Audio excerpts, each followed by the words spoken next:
నమస్తే, welcome to our channel. నేను నరేష్. ఈ రోజు మనతో పాటు మాస్టర్ దుర్గాప్రసాద్ ఉన్నారు. ఆయనతో మాట్లాడదాం. మాస్టర్ నమస్తే. నమస్కారం నరేష్. ముఖ్యంగా రాష్ట్రంలో చూసుకుంటే కూడా పొద్దున్న నుంచి మాదాపూర్లోని ఎన్ కన్వెన్షన్ దగ్గర కూల్చివేతలు ప్రారంభమయ్యాయి. హైడ్రా కీలకంగా తీసుకుంది. దీనికి సంబంధించి హైడ్రా రంగనాథ్ గారు గతంలో ఆయన పైన విమర్శలు వచ్చినాయి. సో చిన్న వాళ్ళ ఇల్లులు కూలుస్తారు కానీ పెద్ద పెద్ద వాళ్ళు సెలబ్రిటీస్ రాజకీయ నాయకుల ఇల్లు కూల్చే దమ్ము మీకుందా అని చెప్పి ఆయనకు ప్రశ్నలు కూడా వచ్చాయి. దీనికి సంబంధించి ఉదయం పొద్దునే కూడా మిషనరీ అంతా వెళ్ళిపోయి దాదాపు ఎన్ కన్వెన్షన్ మొత్తం కూడా ఇప్పటికీ 60% పూర్తయింది. సో నాగార్జున గారు ఒక భాగస్వామిగా ఎన్ కన్వెన్షన్లో ఉన్నారు. ఆయన one of the important partner. మీరు ఏం చెప్తారు? ఈ కూల్చివేతల పైన ఏం చెప్తారు? రాజకీయ నేపథ్యం ఏమైనా ఉందా? ఏమంటారు?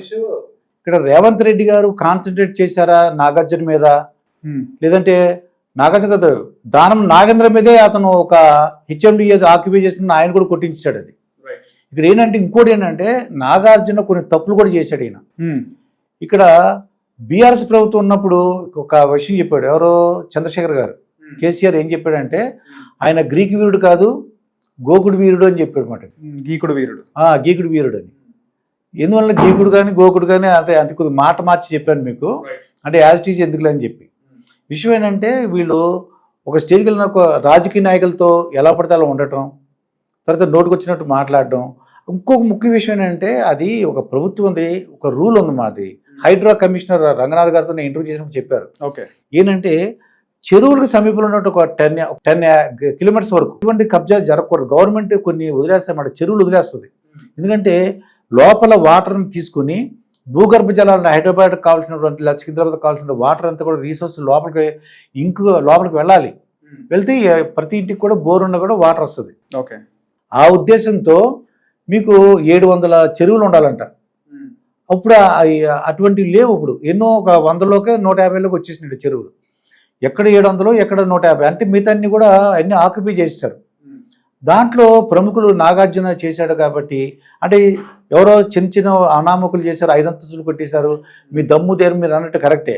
అక్కడ ఎమ్మెల్యే అవ్వచ్చు, ఎంపీ అవ్వచ్చు, అతను సినిమా యాక్టర్ అవ్వచ్చు. అప్పుడు నాగార్జున కొట్టామంటే అర్థం ఏంటన్నమాట, ఆయన కొన్ని తప్పులు కూడా చేశాడు.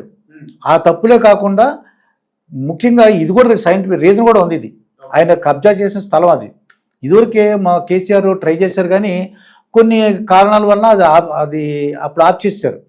ఇప్పుడు రేవంత్ రెడ్డి గారు హైడ్రా ప్రత్యేకంగా ఒక కమిషన్ పెట్టి వాళ్ళ ఆధ్వర్యంలో చెరువులన్నీ కూడా ఏవైతే కబ్జా అయ్యాయో అన్నీ కూడా మీకు మళ్ళీ దాన్ని స్వాధీనపరచుకోవాలి, మళ్ళీ ప్రభుత్వానికి అప్పచెప్పాలి. అప్పచెప్పడం అలా కాకుండా ఇంకోటి ఏంటంటే ఈయన సినిమా యాక్టరే కాబట్టి చంద్రబాబు నాయుడు ఇప్పుడు యాక్చువల్గా ఏంటంటే ఇక్కడ చంద్రబాబు నాయుడు కూటమి ప్రభుత్వం వచ్చింది. బాలయ్య బాబుకిను నాగార్జునకి కొద్దిగా స్ప్లిట్ ఉన్నాయనేసి ఒక పుకార్ అనమాట. అది ఎంతవరకు నీకు నాకు తెలియదు కానీ గ్యాప్ ఉందని అందరూ తెలుసు. అది ఇప్పుడు మరి కూటమి ప్రభుత్వం వచ్చింది. అక్కడున్న కూటమి ప్రభుత్వం రేవంత్ రెడ్డి గారు ఇద్దరు కూడా ఒకటే. ఇప్పుడు మరి ఆ బాలయ్య బాబు గారికి వ్యతిరేకమైనటువంటి నాగార్జున ఎన్ కన్వెన్షన్ కొట్టేయాలి.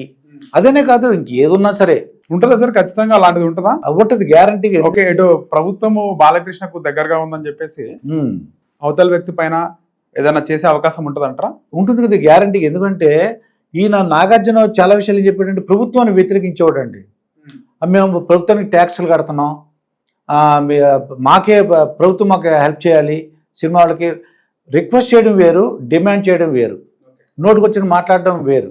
అది ఏమవుతుందంటే నాగార్జున గారు మరి ఎందుకు అలా ఏ పరిస్థితులు అన్నారన్నది కొద్దిగా అభిమానులకు కానీ చాలామందికి కూడా ఇబ్బందిగా ఉంది. ఆయన గతంలో తెలుగుదేశం ప్రభుత్వం ఉన్నప్పుడు చంద్రబాబు నాయుడు గారి మీద విమర్శలు చేసిన సందర్భాలు కూడా ఉన్నాయి. కానీ రీసెంట్గా నాగార్జున గారు ఆయన సినిమా ఏదో ఉన్నప్పుడు మాకు ప్రభుత్వంతో ఎలాంటి ఇది లేదు, ఎలాంటి అదేంటి జగన్మోహన్ రెడ్డి ప్రభుత్వం కాబట్టి ప్రభుత్వంతో కూడా అప్పుడు ఏంటి మారింది కదా, కూటమి ప్రభుత్వం వచ్చింది. ఏదేమైనా ఇక్కడ నాగార్జున అవ్వచ్చు, లేకపోతే ఎవరైనా సరే అతను వాళ్ళు ఎమ్మెల్యే అవ్వచ్చు, ఎంపీ అవ్వచ్చు, ఒక రేవంత్ రెడ్డి గారు తీసుకున్నారు, ఒక డెసిషన్ తీసుకున్నారు. చెరువులను కాపాడాలి, ప్రభుత్వంలోంచి కబ్జా చేసినటువంటి భూములు కానీ స్థలాలు పొలాలు ఇవన్నీ కూడా మళ్ళీ ప్రభుత్వ అధీనంలోకి రావాలని చెప్పేసి ప్రత్యేకమైన అధికారాలతో రంగనాథ్ గారిని ఏర్పాటు చేశారు. అది ఇంక ఎవరి మాట వినరు ఆయన. ఇంకా అది ఎమ్మెల్యే ఒకటి అర్థమైపోయింది కదా. ఇప్పుడు నాగార్జున ఎన్ కన్వెన్షన్ కొట్టించారంటే ఇంకా మిగతా వాళ్ళందరూ ఎటువంటి వాళ్ళు సామాన్యుడని ఎవడైనా సరే అది ప్రభుత్వానికి అప్పచెప్పాల్సింది అది. కానీ ఇక్కడ నష్టపోయేది ఎవరంటే ఫర్ ఎగ్జాంపుల్ 5 అంతస్తుల బిల్డింగ్ ఎవరో కబ్జా చేసేసి సామాన్య ప్రజలకు అమ్మేశాడు. అది ఆ బిల్డర్ అమ్మేశాడు కాబట్టి నా పని అయిపోయింది, నేను మీకు అమ్మేశాను, నువ్వు చూసుకోలేదంటాడు.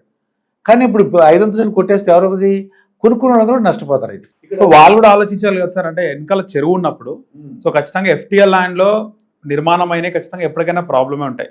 ఒకటి ప్రభుత్వంతో మున్సిపల్ అధికారులతో HMDA కానీ వీళ్ళతో ప్రాబ్లం ఉంటుంది. ఇప్పుడు హైడ్రా ఆ తర్వాత ఒకవేళ ఆ చెరువు కానీ వాటర్ ఊరినా కూడా ఊట వచ్చినా కూడా వానలు పడ్డా కూడా ఖచ్చితంగా నీరు అనేది ఎఫెక్ట్ ఇస్తుంది కన్స్ట్రక్షన్కి. సో వాళ్ళు కూడా కొనేవాళ్ళు కూడా ఆలోచించాలి కదా, వాళ్ళకేం చెప్తారు? వీళ్ళు ఏం చేశారంటే వాళ్ళు తక్కువ రేటుకు వస్తుంది, వాళ్ళకి ఏంటంటే ఇవన్నీ ఆలోచించారు. కొనుక్కునే వాళ్ళు ఎలా ఉంటుందంటే మంచి అట్రాక్టివ్గా ఉంటుంది. ఏదో మనకి నిజంగా వాళ్ళు బాగా స్టడీ చేసిన వాళ్ళు కొద్దిగా నాలెడ్జ్ ఉన్న వాళ్ళు అయితే కొనుక్కోరు. అంటే ఎవరైతే మోసగింపబడడానికి అవకాశం ఉందో వాళ్ళే కొనుక్కోవడానికి ముందుకు వస్తారండి. వాళ్ళు చెక్ చేసుకోలేదు, ఇంకా వాళ్ళకే నష్టం ఇది. ఇటువంటి నాగార్జునే కాదు, ఇటు ఫ్యూచర్లో ఇంకెవ్వరు కూడా ఎవరు సాహసం చేయకూడదు నరేష్. ఇంకా ఫ్యూచర్లో ఎమ్మెల్యే అవ్వచ్చు, నేను MP అవ్వచ్చు, ఈరోజు నేను అధికారంలో ఉండొచ్చు, రేపు నేను అధికారంలో ఉన్నాను కదా అని చెప్పేసి నేను కట్టేస్తున్నాను అనుకోండి. ఫర్ ఎగ్జాంపుల్ ఆంధ్రప్రదేశ్లో జోగి రమేష్ గారు అని ఉంది.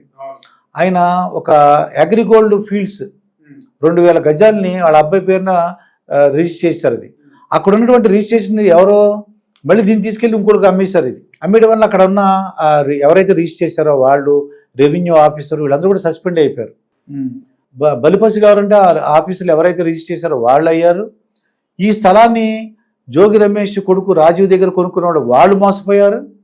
వాళ్ళు కూడా ఇప్పుడు ఏం చేయాలంటే వాళ్ళు కోర్టుకు వెళ్ళి మేము ఈ డబ్బులకి మేము కొనుక్కున్నాము, వీళ్ళు ఏదో మాకు అక్రమ అంటే స్థలం వాళ్ళ కాని స్థలం మాకు అమ్మారని చెప్పేసి ఒక క్రిమినల్ కేసు పెట్టాలన్నమాట. ఇది మమ్మల్ని చీట్ చేశారని చెప్పేసి ఇది ఒక గుణపాఠం. నిజంగానే రేవంత్ రెడ్డి గారు ఒక ఛాలెంజ్గా తీసుకున్నట్టు నాకు అనిపిస్తుంది. ఇది రేవంత్ రెడ్డి పార్టీలో ఇప్పటివరకు కూడా దానం నాగేందర్, అటు మహిపాల్ రెడ్డి చాలా మంది కబ్జా కోరులు ఉన్నటువంటి ఎమ్మెల్యేలే కాంగ్రెస్ పార్టీలో జాయిన్ అయినారు అనేది ఒక ప్రధాన విమర్శ మనకి వినబడుతుంది.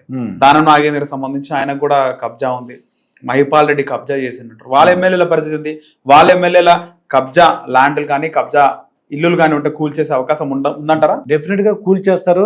దీన్ని బట్టి బీఆర్ఎస్లో నుంచి ఎవరు వచ్చినా సరే, బీఆర్ఎస్ నుంచి ఎమ్మెల్యేలు కానీ ఎంపీలు కానీ కాంగ్రెస్ ప్రభుత్వం జాయిన్ అయినా వాళ్ళు ఏం చేయకుండానే వాళ్ళకి కావాల్సింది ఏంటంటే వీళ్ళు ఆ యొక్క ఆస్తులు రక్షించుకుందామని వస్తున్నారు. కానీ ఎటువంటి పరిస్థితి రేవంత్ రెడ్డి ఆ కండిషన్ పెడతారు నాకు తెలిసినంత వరకు. మీరు వస్తే 2 పార్టీల్లో, కానీ మీరు ప్రభుత్వం స్థలం అయితే దాన్ని అప్పచెప్పాలి. మీ మీద క్యాష్ లేకుండా చేయొచ్చేమో కానీ ఆ స్థలం మాత్రం ప్రభుత్వానికి అప్పచెప్పాలి. అది ఎగైన్ దాన్ని ఎక్కువ రిట్రీవ్ అంటమాట. మన కమిషనర్ గారు చెప్పారు, రిట్రీవ్ అంటే దాన్ని మళ్ళీ స్వాధీనపరచుకోవటం.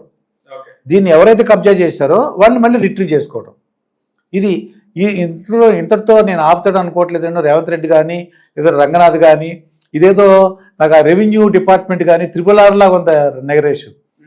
రేవంత్ రెడ్డి, రంగనాథ్, రెవెన్యూ డిపార్ట్మెంట్ RRRతో ఇంకా ఈ హైదరాబాద్కి మంచి రోజులు వచ్చినట్టు నాకు అనిపిస్తుంది. తగ్గే ప్రసక్తే లేదు, ఇది తగ్గేదేలే అనమాట. రైట్, ధన్యవాదాలు.